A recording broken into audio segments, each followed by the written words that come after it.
They're not going to be looking at us, they're going to be looking at her lips. They're completely upstaging. Women like us are invisible.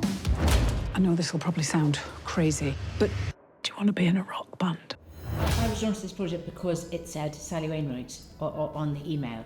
It came through and said, confidential Sally Wainwright project. And I threw the phone across the room, not in despair.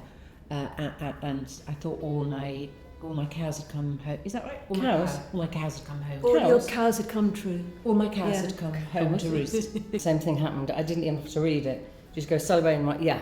And then you go, and you look at the cast, not too shabby. I might as well. I no longer say, I've just been doing this series about a group of menopausal women who form a rock band, because I don't know how well that goes down. But what I do say is I'm doing Sally Wainwright's next project, and I go, oh my God, I love her. I love Sally's writing, I love her characters. There's always something really, really interesting to do. Have you been in every single one of her projects? She's a lucky mascot. I think she Sally is. I just adore her writing, and you know that you're going to have a very, very interesting time, and you're going to find all sorts of things. The more you read it, the more you're going to find, and you're going to be in some very interesting, complicated dynamics. So, and then because it involved learning something, learning an instrument, it was a whole. So the challenge was also another real attraction, which is, and the incredible thing is, you might get to be involved in this project by this fantastic writer, and you're going to have to do something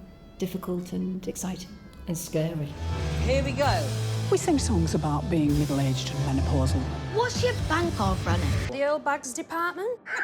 So the idea for the show came from my own experiences, really, as a sort of 50-something woman going through the menopause. And it's not just about the menopause, it's about the kind of things that happen to you at this age, where you've been through, you know, some of life's slings and arrows, and it's how you deal with them, and it's the toll it takes on you dealing with some of those slings and arrows. And then the menopause happens as well. So I wanted to find a way of writing about that was kind of interesting and uplifting, not just a big moaning session about the menopause. So it was combining that with the idea of women who form this mad punk rock band writing songs so they can complain and let out all the anger through the songs. What's so amazing about the way Sally writes is that she writes about the characters feel that they've lived and breathed forever. They've got a past, they've got a present, they've got a future. You can't believe these people don't exist. She also juggles this amazing tone juggles these amazing elements of humour and also really dark, serious stuff, which is the stuff of life. She also writes about things that matter, that are important.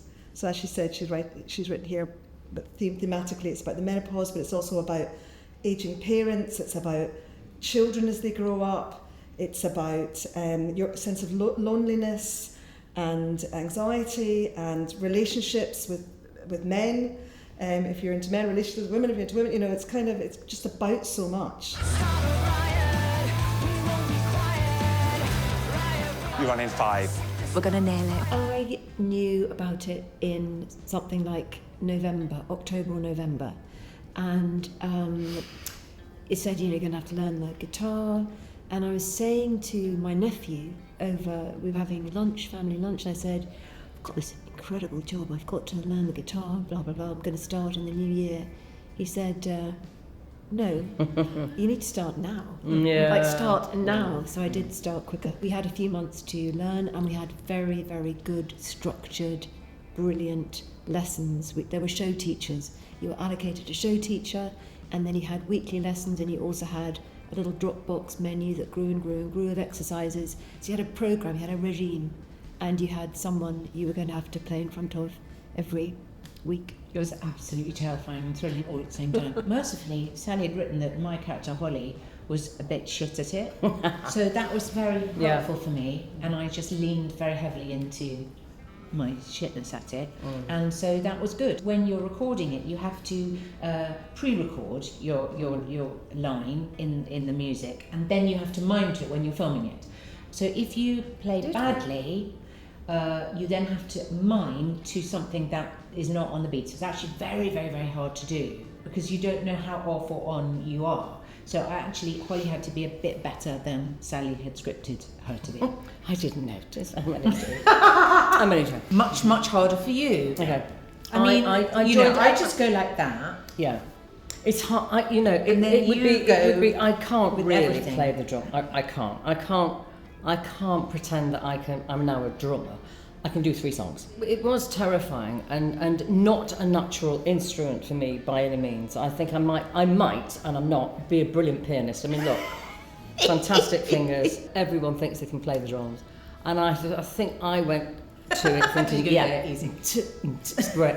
It's actually frustrating and really difficult. And now I've got huge respect for drummers, all musicians, but drummers especially. In fact, since doing it, I can hear the drum beat at least, but it didn't come natural. Sally Wainwright can play the drums. Yeah. I mean, how intimidating is that? Yeah. And she's brilliant. Lorraine came in a bit later on because of her work commitments, and I've learnt to play the drums. So I know what an achievement this is. I think she had 5 weeks to learn to play the drums, which is extraordinary. Well, we offered to the people we wanted to play the parts to, basically, and we got them. We did, we got them, yeah. Apart from Kitty, we did audition that part. You had also seen Rosalie Yeah. in a show, and you had, in the way that you saw James Norton in a show, you'd seen Rosalie in a show and thought, you just had a connection there. You something. I just thought I got to remember her name because I Yeah. thought, oh, she's amazing. We knew we needed somebody who really, really could sing. She was the only one who really, really could sing that song. It was a difficult song, it's Violet. And I mean, I remember when she left it, we were saying like the hairs on the back of our necks were standing up. Being in a small room with someone like that who can really sing, it's quite an experience. I mean, it was amazing. And then she did the scenes, and she just really got them. It was extraordinary. I mean, I keep saying it's the best audition I've ever seen, and it really was. This part is very different to anything she's ever done on screen, and I hope this is correct, but well, I know it's correct. It's much, much bigger than anything she's done on screen because she's come from musical theatre and been a lead in musical theatre, but she's never had such a lead on television. And so it's just so nice to see somebody new. It's not that she hasn't been working solidly and being very successful, but in a different medium. So to be able to bring her over into TV and give her that platform has been really exciting, isn't it? She's been really exciting to work with. You've worked with Amelia lots of times. Yes. Yeah. Many times as an actor and even as a writer. I mean, they're all leads, aren't they? They're all lead they're ladies, and it's amazing. There's a fabulous chemistry between them because they've got so much. They've got so much confidence, confidence and talent, and it's kind of an embarrassment of riches, really. The fact that they became a band was a very unusual thing to ask people to do, and by the end of that week, they were absolutely buzzing, weren't they? I mean, they really bonded. Just. Do you want to be in my rock band? You what? 1, 2, 3, 4. Hang on. 5, 7, 9. I'll tell you something else that happened for real. Yes. Is so when Beth hears Kitty sing, she can't Oh, believe yeah. her ears. Yeah.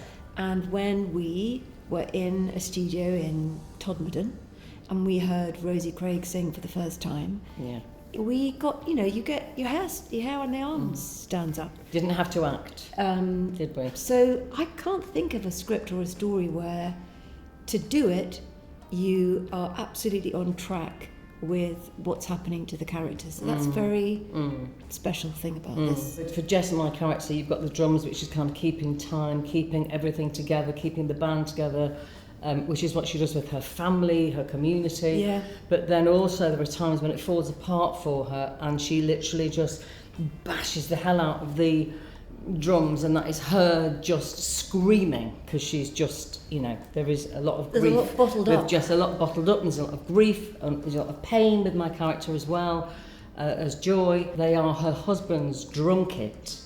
So every now and it's like every time she thumps the bass drum, it's like a win. See, there's It's like layers to a it. victory. There's stuff we didn't even know was going on. Oh, it's very complex. You're very tense when you learn because you're trying so hard. So you have to do, that which is not to look rigid, but every fibre of you is intent on this little finger, that thumb, this elbow, that wrist. So you have to not seize up, and then sometimes you think, right, who's playing now? And then you have to just sort of check in with looking around, and everybody else is in character. I remember when we were doing one rehearsal where we were going really well, It was really cracking on. And then I was really sort of getting quite giddy with this. And at one point I had to do this one big note. And our teacher was in the room, and I did this one big note. And I saw him go, like a real proper like flinch. And I didn't realise, but I'm hiding behind it, Holly didn't realise it was completely the wrong note. But she did it with such gusto. What did they say? Strong and wrong? Strong and wrong. Yeah, So not strong. So wrong. You had a first day from hell. I had a first day from hell. I watched it from my hotel room. Did you? Yeah. Oh God, you did as well. So my character talks a lot, I think, and I always remember thinking, another big speech, oh my God. And she's very good at moaning and ranting effortlessly. And humorously. Yeah. And she just pours out. But of course, as an actor, on that very first day, there was nothing effortless about me as a person at all. I was terrified, and my heart was pounding, my mouth was dry. And two things happened. One, I just got over myself, but it was in part because I was working with the fabulous Sue Johnson, and I just thought, God, come on, Lorraine. Look at Sue Johnson, she's brilliant. She was sat there doing her little rollies, and I thought, just do it, just get on with it. And I sort of just found a way of breathing deeply and looking at Sue Johnson and going, no, it's fine. I'm going to be fine. I've got to do this. I'm